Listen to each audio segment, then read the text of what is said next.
My adventures began when I decided to adopt a couple of humans who had come to find a dog at the shelter where I was living after being caught by the county dog catcher.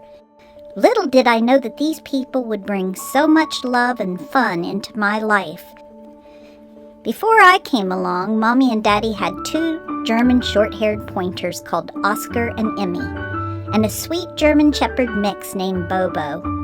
Bobo had been taken by animal control humans from people who were breeding Chihuahuas and had 60 dogs in their house. He was their pet dog, but since they were only allowed to keep 3 of the 60 dogs, they decided to give him to animal control. It must have been heartbreaking for poor Bobo. He was old and blind, so his chances for ever leaving his shelter were not good. So Mommy and Daddy took him on as a foster pup, but he won a special place in their hearts, and they decided to keep him in their family. Bobo was very affectionate, and he loved to follow everyone around, often bumping into the backs of their legs. Even though his vision wasn't good, he had fun playing with Oscar and Emmy, and he got lots of tummy rubs from Mommy and Daddy. He lived with them for over a year and was a very happy boy. One night, Bobo crossed the Rainbow Bridge, and everyone cried. The next morning, Mommy felt so sad looking at his empty bed, and decided there and then to rescue another dog. They found my shelter on the internet and saw there were 50 dogs up for adoption, so they arranged to come and see us. Now this is how I adopted Mommy and Daddy. You see, I am a Coydog, so my doggy parents were a coyote and a regular dog. In America, regular dogs sometimes date coyotes, and their puppies can turn out just like me. I had been minding my own business, running around the countryside, eating mice and rabbits, and living a pretty good life until one day I was caught by the local dog catcher. He drove me to a shelter in Jay County. One day, a motor car pulled in. Now this was my chance. In my cage, I barked and squeaked and jumped as high as I could, saying, "Pick me! Pick me!"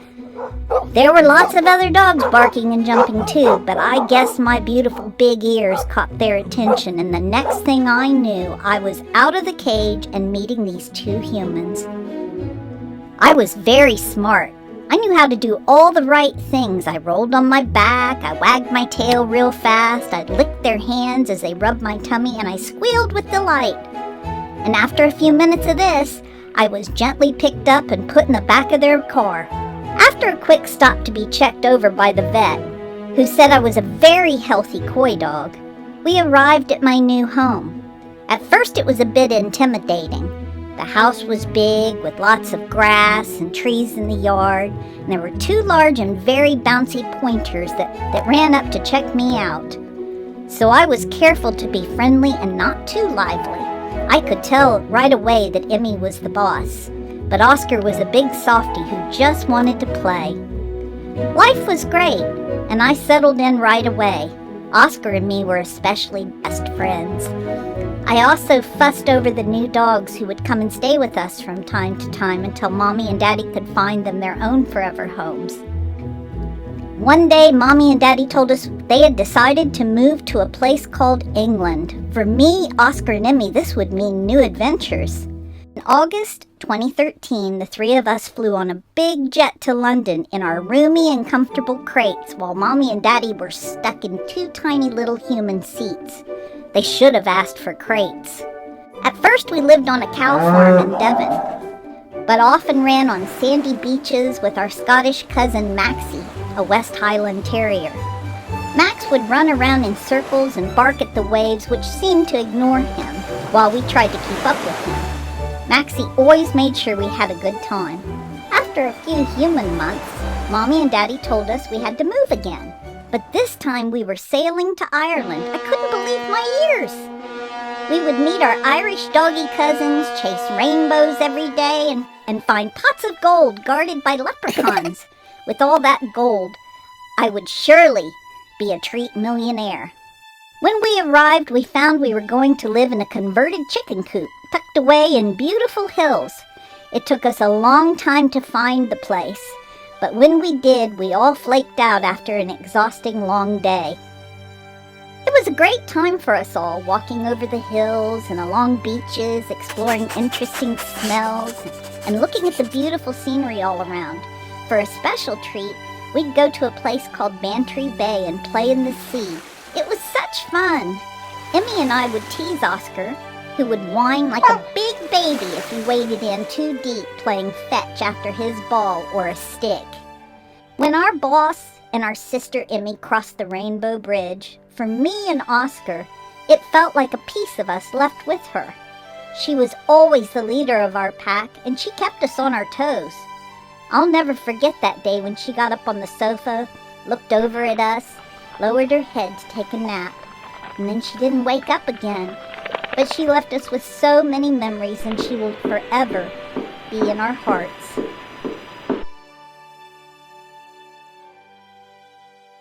We moved back to a little village in England, where we had rivers and fields to romp in all year round, chasing rabbits and even some deer, which always got away, of course, but it was still great fun.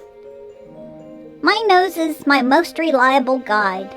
Once I smelled a rabbit and I just couldn't resist sprinting along long grass towards the source of that smell. I faintly heard Mommy and Daddy yelling at me to come back, but I simply couldn't stop myself.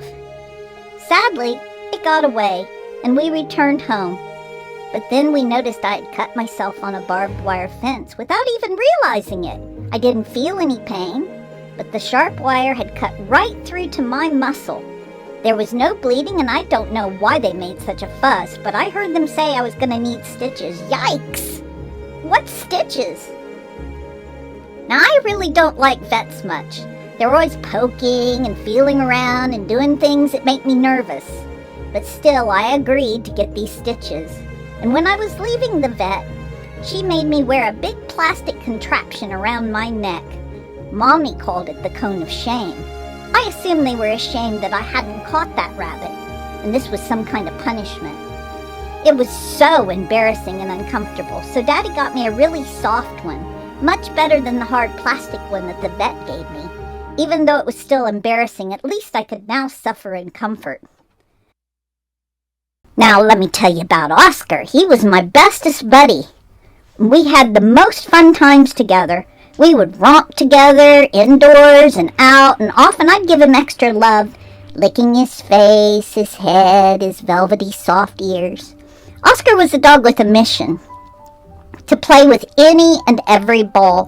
He wouldn't take no for an answer either, and he would wear people out throwing the ball. We might have been playing a different game, but Oscar always wanted what he wanted, and that was to play fetch or tug with the ball. To Oscar, there was no other game.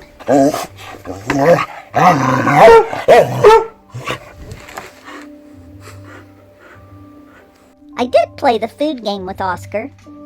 Mommy or Daddy would put down our food bowls, and before you could blink, Oscar had hoovered up his ration. And as soon as he'd eaten, Oscar would come over and he'd stand over me. So I'd lean forward and nibble a couple of pieces, and Oscar would start drooling, and if he got too close to my bowl, I'd let out a deep growl, and he'd stop in his tracks and whine like a big sissy. When I had eaten enough, I'd always leave him a few pieces in the bottom of the bowl. The food game was great fun, but I think I enjoyed it more than he did. One awful day, Oscar fell, and he suffered a broken back knee. And despite the vet's best efforts, they were unable to save him. With Mommy and Daddy still stroking him and being kind to him, Oscar fell asleep and crossed the Rainbow Bridge, and we will all meet up there again one day and play together just like we used to. Still, I was so sad when they took my bestest friend away. I didn't eat for the next couple of days because Oscar wasn't there to play the food game. Mommy and Daddy have made some really cool friends. One of them has a Welsh collie pup called Rumour. A lot of people like to call her Rum Pup for short. Rum Pup is small in stature, but has gigantic energy, and her love of playing with sticks is legendary. She never tires of running, barking, and running. And it's rare to see Rum Pup asleep. Being a sheepdog, Rum Pup takes her job seriously. It's thanks to Rum's dedication on our hikes that we don't all scatter and become lost. Not only does she keep us together, but she has a second job that she takes very serious, and that's chief sofa tester. A lot of people want to know if dogs like boat life. I can only speak for myself. Now, when Mommy and Daddy started talking about buying a boat, at first I wasn't too concerned. I figured it would take a long time before they found a suitable boat, so I still thought I had plenty of time to chill in the back garden and chomp on bones. Who knew that my lazy days in the yard would be so short-lived?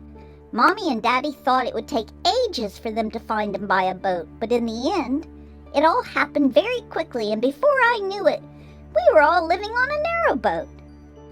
I find life on a narrowboat interesting. I love exploring new places and smells, and also meeting other boat dogs and dogs that walk on the towpath. My narrowboat home is special to me. It's a constant in my life. No matter how far away we travel or how much our lives change, I always get back to the comforts and the familiar layout and the scent of liberty. I have my favorite places here, but none can compare to the dinette. It's where Mommy and Daddy spend most of their time when they're awake. And for me, even though sleeping under their feet may sound uncomfortable, it's the safest and best place to drift off to sleep. Sometimes if I want to cool off, I lay on the hallway floor. With its cool surface and ample stretch-out space, it's a perfect place when Daddy builds up the fire too much and the room gets too warm. But if I do get chilly, I know exactly where to go, lying against the front of the sofa right by the stove. Mommy decided to wrap the base of the sofa in soft plastic. Who knew that a little bit of fur oil could be such an enemy of yellow upholstery? Many boat dogs love to cruise, especially if they've been doing it since they were puppies. But as an older dog more used to ground that doesn't move or vibrate, I'm a little intimidated by cruising. I tend to hide under the dinette until we stop to moor up, and then I get out to explore. That's the best part about cruising for me, exploring new places with new smells. I love my walks. I take 4 or 5 a day. And it's just great fun. Not only do I get to explore the smells and let everyone know what's what by claiming my property every few feet, but I also meet doggy friends, old and new, along the way. Now, I've had a couple of unexpected swims in the canal. Daddy likes to stop and talk to people with dogs, and sometimes when he does, I start sniffing around, and a couple of times when he's not paying attention, I got too close to the bank and fell in with a big splash. Daddy has been put on notice by Mommy. No more letting me swim in the canal. Mommy says a wet dog smells stinky. Personally, I think I smell great in canal number 5. Let me tell you a little bit about vlogging and social media. These days, I have a contract to appear in videos, and I have a growing fan base. Some of them send me treats, and I am very grateful. I get enough treats to share with other dogs on boats or on the towpath, and they wanted me to tell you that they also appreciate them. I've negotiated my contract to work limited hours because I need my beauty sleep. But I do want to keep my fans happy, so I try and make an appearance in most videos. I regularly get calls from Hollywood to be in movies, but I simply don't wish to leave my happy life here. So I hope you've enjoyed my story. If you have, give us a thumbs up. And if you haven't subscribed yet, please hit the subscribe button. And we'll all see you soon.